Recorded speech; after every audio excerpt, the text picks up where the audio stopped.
Hello students, good morning and welcome to a new class. This is my 9th lecture of our 4th chapter, Moving Charges and Magnetism. In our previous class, we have discussed about the Biot-Savart's law. আমি Biot-Savart's law কিছুমান applications কৰি আছিলো। তাতে আমি যেটো third application পঢ়িছিলো, সেই application টো হৈছে magnetic field due to a straight conductor carrying current. আমি এনেকুৱা এটা কন্ডাক্টৰ কনসিডাৰ কৰিছিলো, স্ট্ৰেট কন্ডাক্টৰ, ঠিক আছে। এটো আমি যেটো এন পয়েন্টস আছে x আৰু y ধৰিছিলো। তাৰ পিছত আমি ইয়াতে এটা পয়েন্ট কনসিডাৰ কৰিছিলো which is at a distance a and this point was termed as p.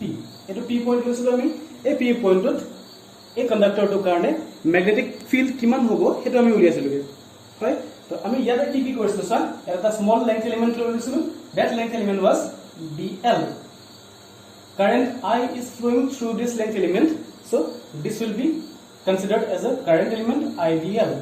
Current direction কোনফালে হ'ব? এফালে, হয়। This is the current element IDL. এই current element টো কাৰণে আমি p পয়েন্টত magnetic field কিমান হয়, small magnetic field হেতু উলিয়াইছিলো, হয়। That was dB. Small magnetic field dB পাইছিলো আমি, তো আমি হেতু উলিয়াইছিলো। তাৰ পিছত আমি কি কৰিছিলো, আমি এই গোটেই কন্ডাক্টৰটোৰ কাৰণে magnetic field কিমান হ'ব at this point হেতু উলিয়াইছিলো, হয়। তো গোটেই কন্ডাক্টৰটো কনসিডাৰ কৰিবলৈ হলে আমি ইয়াত দুটা এংগল ল'ব লাগিব, this end point and this end point। দুটা কাৰণে দুটা এংগল সাবটেন্ড কৰিব নহয়, এটো এন্ড পয়েন্ট দে p পয়েন্টত এটা এংগল সাবটেন্ড কৰিব। this was considered as phi 1 আৰু a এন্ডৱে y এন্ডৱে এই p পয়েন্টত এটা এংগল সাবটেন্ড কৰিব and that angle was considered to be phi 2. Clear? যেহেতু এই p পয়েন্ট s পয়েন্টৰ আমি সেন্টাৰ বা অৰিজিন হিচাপে ধৰিছিলো, c বুলি কনসিডাৰ কৰিছিলো। this point is considered to be the origin, so ইয়াৰ তলত যেটো এংগল আছে মানে phi 1 আমি কি ধৰিছিলো, phi 1 was considered to be negative, আৰু যেটো ওপৰত আছে যেটো অৰিজিনৰ ওপৰত আছে সেই এংগলটো আমি কি বুলি ধৰিছিলো, পজিটিভ ধৰিছিলো। so phi 2 was positive. phi 2 was considered to be positive. Clear হৈছে? আমি এই পয়েন্টত ম্যাগনেটিক ফিল্ড উলিয়াইছিলো আৰু সেই ম্যাগনেটিক ফিল্ডটো কিমান আছিল, that magnetic field was B, total magnetic field due to this whole straight conductor, B equal to mu naught I divided by মনত আছে নে সবৰে 4 pi a, mu naught I divided by 4 pi a sin phi 1 plus sin phi 2। এটাই পাইছিলো আমি, হয়। now this is a very important formula, এটো direction এক্সামত আহিব পাৰে, সো তোমালোকে এটো ভালকে প্ৰ্যাকটিস কৰিবা, ঠিক আছে। আমি তিনটা অ্যাপ্লিকেশনস পঢ়িছিলো। এটা হৈছে the magnetic field at the center of a circular coil carrying current. that application is very important. secondly আমি কি পঢ়িছিলো, আমি এটা কয়েলৰ এক্সিয়েল লাইনত থকা এটা পয়েন্টত ম্যাগনেটিক ফিল্ড কিমান হ'ব হেতু উলিয়াইছিলো। that application is also very important and this was the third application. The third application of Biot-Savart's law. ইয়াত আমি magnetic field calculate কৰিছিলো due to a long straight wire or conductor which carries current. ইয়াৰ কাৰণে আমি magnetic field p পয়েন্টত পাইছিলো যে b equal to mu naught I divided by 4 pi a sin phi 1 plus phi 2. তে last ক্লাছৰ এন্ডত মই তোমালোকক কৈছিলো যে আমি ইয়াৰ কেইটামান স্পেশাল কেস কনসিডাৰ কৰিব লাগিব, হয়। আজি ক্লাছত আমি ডিসকাস কৰিম বুলি কৈছিলো, সো আজি ক্লাছত আমি ইয়াৰ স্পেশাল কেস কেটা ডিসকাস কৰিম। let's go to the first case. Let's go to the first case. Case 1. The first case is when the conductor means xy, when the conductor xy is of infinite length,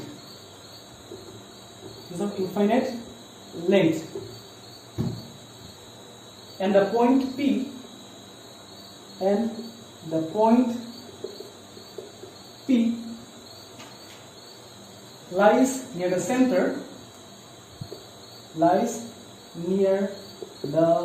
center, center কিহৰ, center of the conductor of the conductor. ঠিক আছে, তো এটা special case, first special case হয় when the conductor xy is of infinite length. Infinite বুলি ক'লে আমি কি বুজো? Large length, very large. Clear? xy length টো বহুত ডাঙৰ হ'ব। তো xy length টো যদি বহুত ডাঙৰ হয়, আমি এনেকুৱা ডায়াগ্ৰাম লৈছিলো, এটো x, এটো y. If this length is very large, it is of infinite length, তেতিয়া হলে আমি magnetic field উলিয়াব লাগিব at the point p. p পইণ্টত আমি magnetic field উলিয়াব লাগিব। আৰু আমি ইয়াত কৈছে যে the point p lies near the center of the conductor. Conductor to center ওচৰত থাকিব। That means ক'ত হ'ব? এনেকুৱা এটা পইণ্টত লৈ দিছো। হ'ল এটো সেন্টাৰ হ'ব, ৱায়াৰডালটো ইনফাইনাইট লেংথৰ হয় আৰু তাৰ এটা মিড পইণ্ট থাকিব নহয়, আমি দুভাগত ভাগ কৰিব পাৰিম। সো সেই সেন্টাৰটোৰ ওচৰত আমি এটা পইণ্ট লৈ দিছো, এটো p. This is the center of the conductor. এনেকুৱা কেছত কি হ'ব? এনেকুৱা যদি সিচুৱেশন হয় তেতিয়া হলে চোৱা, আমি এটো এনেকৈ জয়েন কৰি দিলো, হল এনেকুৱাকে আমি জয়েন কৰিম আৰু এটো স্ট্ৰেইট লাইন দি জয়েন কৰিম। দুটা, এটো এটা স্ট্ৰেইট লাইন, এটো এটা স্ট্ৰেইট লাইন। ক্লিয়াৰ হৈছে? এটো আমি এংগল φ1 ধৰিছিলো, সৰি ঠিক আছে, আমি এটো এংগল φ2 ধৰিছিলো, ওপৰৰ এংগলটো φ2 ধৰিছিলো আৰু তলৰ এংগলটো আমি কিমান ধৰিছিলো? φ1 ধৰিছিলো, হয়নে? তো এটো এংগল হৈ যাব φ2, দিস উইল বি এংগল φ1। ইয়াত এতিয়া চাওচোন এই এংগল কিটা কিমান হ'ব কিন্তু যদি এই ৱায়াৰডাল বহুত ডাঙৰ লেংথ হয়, যদি আমি এফালৰ পৰা চাওঁ, এফালৰ পৰা যদি এনেকুৱা হয়, তাৰ মানে এই এংগলটো কিমান হৈছে? 90 ডিগ্ৰী হৈ গৈছে কিন্তু চাওচোন। ৱায়াৰডালটো ইনফাইনাইট লেংথ হয়, তাৰ মানে y পইণ্টটো ইয়াত নাথাকিব পাৰে, দূৰত থাকিব বহুত, হয়? এফালে যেনিবা আছে y পইণ্টটো, তো এই y পইণ্টৰ পৰা যদি আমি এটা লাইন আঁকো এনেকুৱাকে, সেই লাইনডাল আমি p পইণ্টৰ মাজেদি আনিছো, ঠিক আছে? মানে ইয়াৰ এন্ড পইণ্টটো এই ৱায়াৰডালৰ যদি এন্ড পইণ্ট হয়, সেই এন্ড পইণ্টটো আমি p লগত জয়েন কৰিছো। p লগত জয়েন কৰিলে this angle will become approximately equal to 90 degree, হয়নে? that means ইয়াত কিমান হৈ গৈছে? φ1 will become approximately equal to 90 degree. ঠিক আছে? নেক্সট, সিমিলারলি যদি এই x পইণ্টটো বহুত দূৰত থাকে, x পইণ্টটো যদি বহুত দূৰত থাকে, তেতিয়া হলে আমি এটো এনেকুৱাকে জয়েন কৰিব লাগিব, বহুত দূৰত এনেকুৱাকে, হল x পইণ্টটো বহুত দূৰত আছে। So we will join that end point x to this point p. তো এই এংগলটো approximately 90 degree হৈ যাবগে if the wire is very long. So angle φ2 will also be equal to 90 degree. মই ইয়াত কেছ গিটা লোৱাটো কোন উল্টা হ'ল, আইটো আচলতে φ2 হ'ব লাগিছিলে, φ2 90 ডিগ্ৰী আৰু এটো φ1 হ'ব লাগে, that is 90 ডিগ্ৰী। কথা একেটাই হয়, দুটা এংগল আমি 90 ডিগ্ৰী বুলি দেখাবলৈ গৈছো। হল if the conductor is of infinite length, then this angle φ1 will become 90 degree and this angle φ2 will become 90 degree. Clear হৈছে? So if this is the case, then how will the formula change? Formula to কেনেকুৱা হৈ যাব এতিয়া চাম আমি, ঠিক আছে? The magnetic field formula কি আছিল? B equal to mu naught I divided by 4 pi a. এইটো ফৰ্মুলা আছিল লগত sin φ1 plus sin φ2 আছিল, হয়? ইয়াত আমি mu naught I ৰাখিমে divided by 4 pi a থাকিবই। sin of sin φ1 কিমান পাইছো? φ1 is 90 degree, clear, plus φ2 কিমান পাইছো? 90 degree হৈ গল। sin 90 ভ্যালু সবে জানাই কিমান হয়? sin 90 is equal to 1। ট্ৰিগনমিতি সবে পঢ়িছা, এখিনি ভ্যালু জানিব লাগিব, মনত ৰাখিব লাগিব, তেতিয়া তোমালোকৰ এক্সামৰ সময়ত স্পিডটো বাঢ়িব। আৰু মন কৰিবা যে এক্সামৰ সময়ত স্পিডটো বহুত মেটাৰ কৰে, হয়নে? তো এই ভ্যালুটো সদায় মনত ৰাখিবা। mu naught I divided by 4 pi a, ইয়াৰ লগত ইয়াত sin 90 কিমান হৈছে ভ্যালু? ইয়াত 1 আহি গল plus 1, that means this will be mu naught I divided by 4 pi a into 2. আমি 2 টো এটা ব্র্যাকেটত লিখিছিল হ'ব into 2। এটো যদি আমি ৰিঅ্যাৰেঞ্জ কৰি লিখো, then this will be mu naught 2I divided by 4 pi a, mu naught twice I divided by 4 pi a, and this is the magnetic field at a point P due to the infinitely long straight conductor carrying current. magnetic field due to the infinitely long straight conductor carrying current. Clear hoise? Note down kori loba sabe.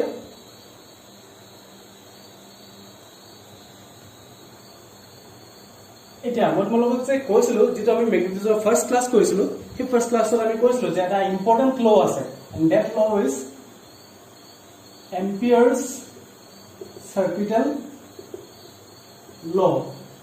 Ampere's circuital law হয়নে Ampere's circuital law আমাক ইয়াত প্ৰয়োজন হ'ব Ampere's circuital law পঢ়িবলৈ যাওঁতে আমাক এই ফৰ্মুলাটো প্ৰয়োজন হ'ব আমি যদি এটা ম্যাগনেটিক ফিল্ড উলিয়াইছো due to a long straight conductor carrying current তাৰ কাৰণে আমি এটা ফৰ্মুলা পাইছো কি হয়নে এই ফৰ্মুলাটো যদি আমি ৰিএৰেঞ্জ কৰি লিখো B will be equal to mu naught 2 আৰু 4 cancel কৰিব পাৰিম নহয় আমি হয়নে this 2 will get cancelled with this তলত 2 থাকি যাব তো mu naught I divided by twice pi a হৈ যাব final formula for this case হয় এটো ফৰ্মুলাটো আমি এনেকৈ লিখিব পাৰিম and this formula is very important in studying the Ampere's circuital law. আমি যদি Ampere's circuital law proof কই দেখাব লাগিব হে proof-টো এটো ফৰ্মুলাৰ ওপৰত based আছে ঠিক আছে we have to derive the Ampere's circuital law using this formula. So এই ফৰ্মুলাটো সবে মনত ৰাখিবা তো আমাৰ ফাৰ্স্ট কেছটো হৈ গল let's move on to the second case.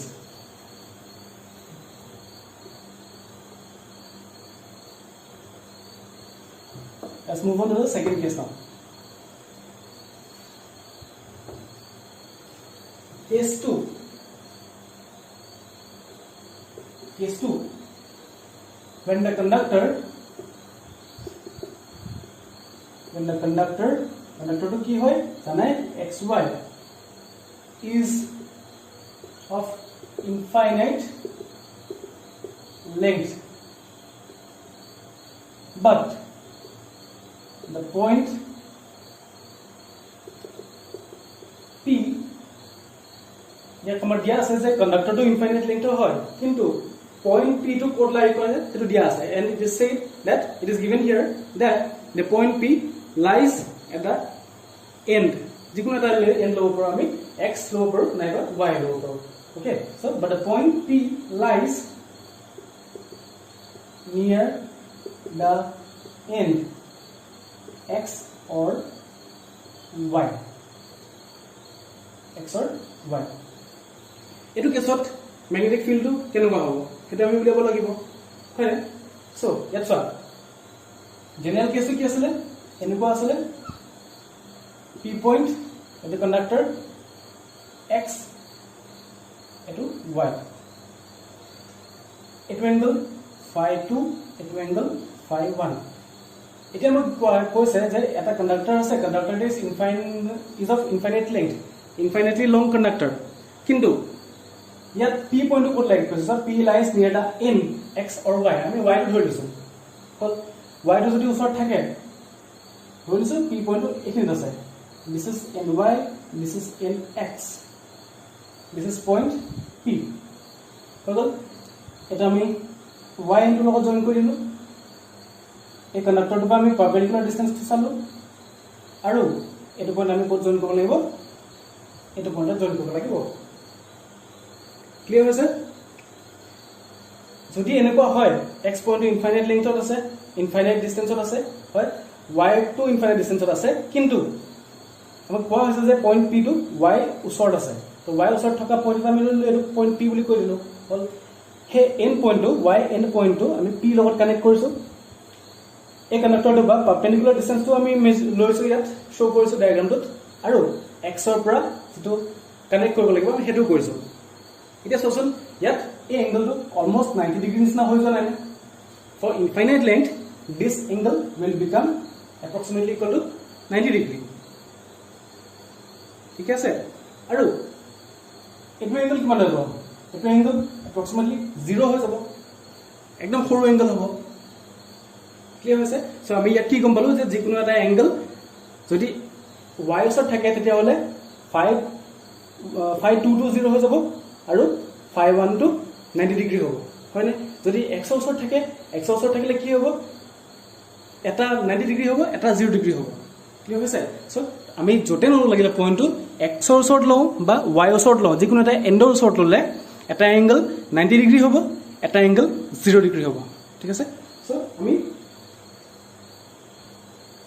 এংগলটো ক'ত আছে বুলি ধৰিছো আমি ওয়াই ওচৰত আছে বুলি ধৰিছো ইন দিস কেস যিকোনো এটা এংগল ধৰি লব পাৰিম phi1 or phi2 to be 0 and তাৰ লগতে আমি তাৰ যেটো কমপ্লিমেন্টাৰী এংগল আছে হে এংগলটোকো আমি কিমান লব লাগিব 90 ডিগ্ৰী লব লাগিব হয়নে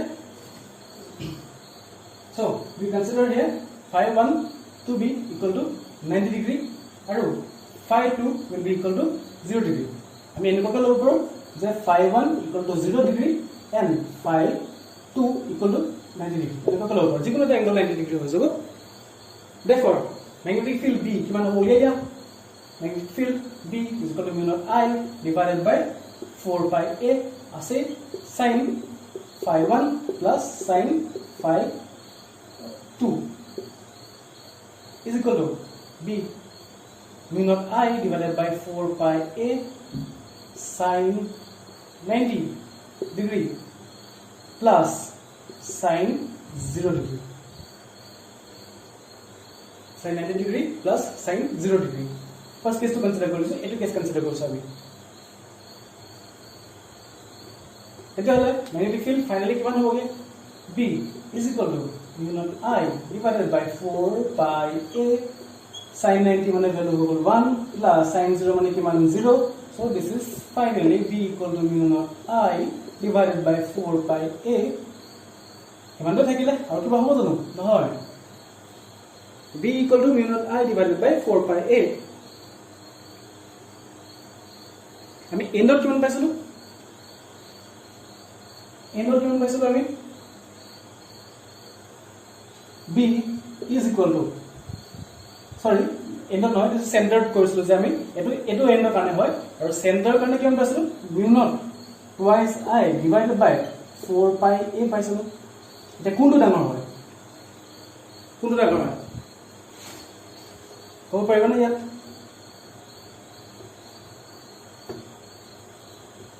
ইয়াত mu naught I divided by 4 pi আছে this is for the ends হল ইয়াত আছে mu naught twice I divided by 4 pi this is for the center center ওচৰত থাকিলে পইণ্ট এনেকুৱা হ'ব magnetic field সো আমি কি গম পালো যে B center is equal to 2 into B ends কাৰণ ইয়াত 2 এটা আছে নে 2 এটা মাল্টিপ্লাই হৈ আছে ইয়াত কিন্তু 2 এটা নাই সো আমি যেটো magnetic field পাম near the center that will be 2 times of the magnetic field at the point P which lies near the ends ওচৰত আমি যেটো magnetic field পাম তাৰ দুগুণ হ'ব কি হ'ব magnetic field at the center clear হৈছে next we will go to the third case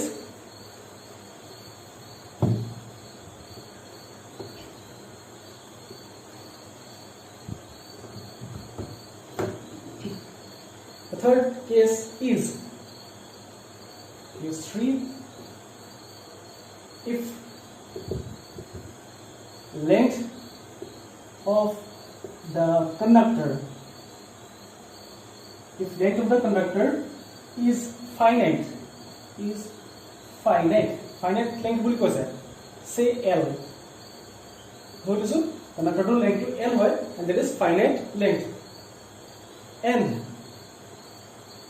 the point P lies on the right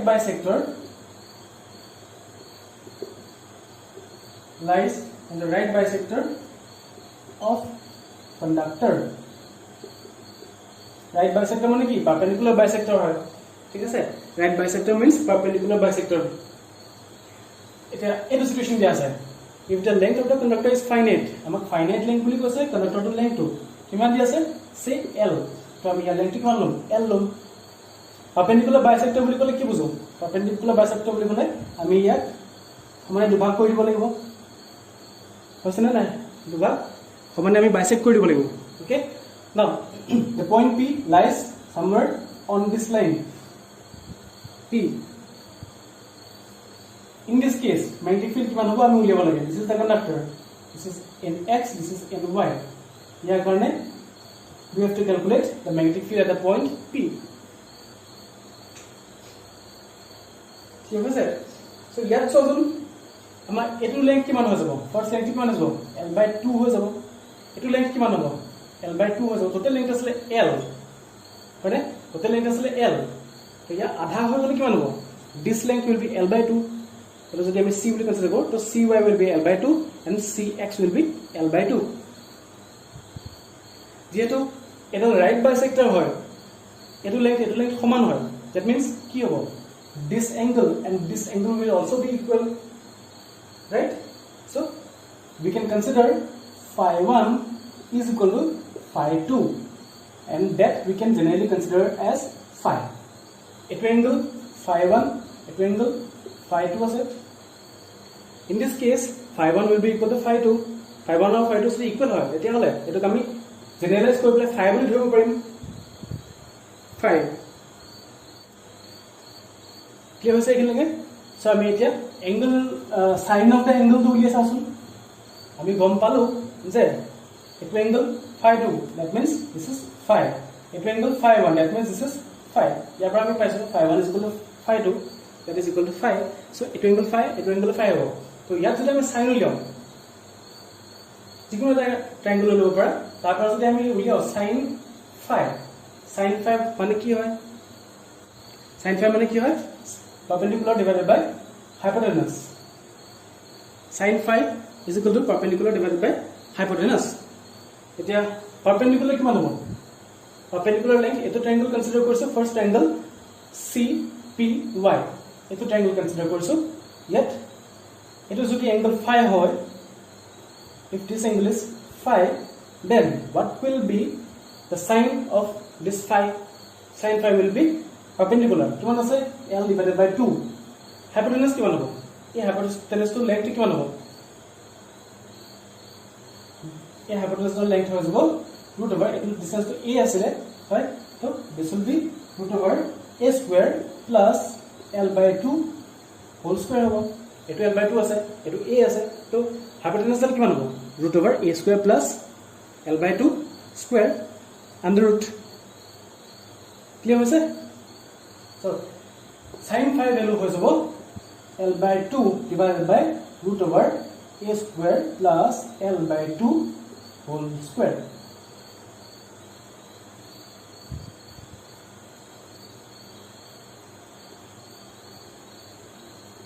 so it is magnetic field uliya dia magnetic field B will be equal to mu naught I divided by kiman ahibo divided by 4 pi a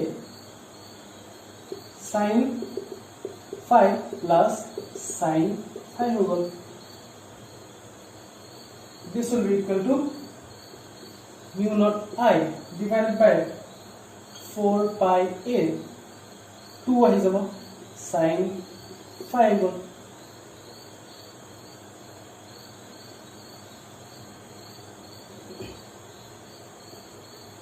mu naught I divided by 4 pi a 2 sin phi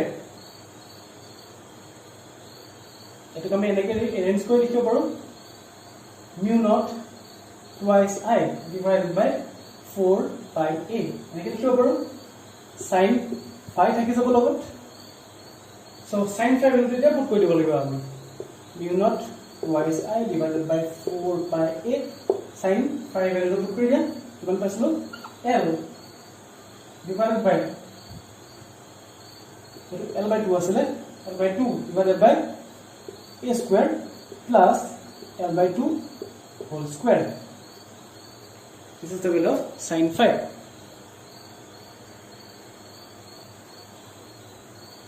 এখানে সবাই clear হয়েছে next স্টেপত আমি কি করবেন এই দুটো আমি যদি তললৈ যাও this will be equal to mu naught twice I divided by 4 pi a to l ahi gol divided by আমি দুটো তললৈ যাম 2 root over a square plus l/2 whole square হৈ গল আৰু এতুটো যদি আমি ৰুটৰ ভিতৰত ৰাখি দিও if the 2 is taken inside the root তেতিয়াহলে কিমান হ'ব this will be equal to mu naught twice I divided by 4 pi a থাকিবই উপর l থাকিবই তাৰ লগত অলপ কিমান আহিব root over এইটো আমি ভিতৰলৈ ভৰাইলে কিমান হ'ব 4a² হৈ যাবনে প্লাছ এইটো 2 আৰু 2 কেনসেল হৈ গুচি যাব নহয় তো ভিতৰত কিমান থাকিব l²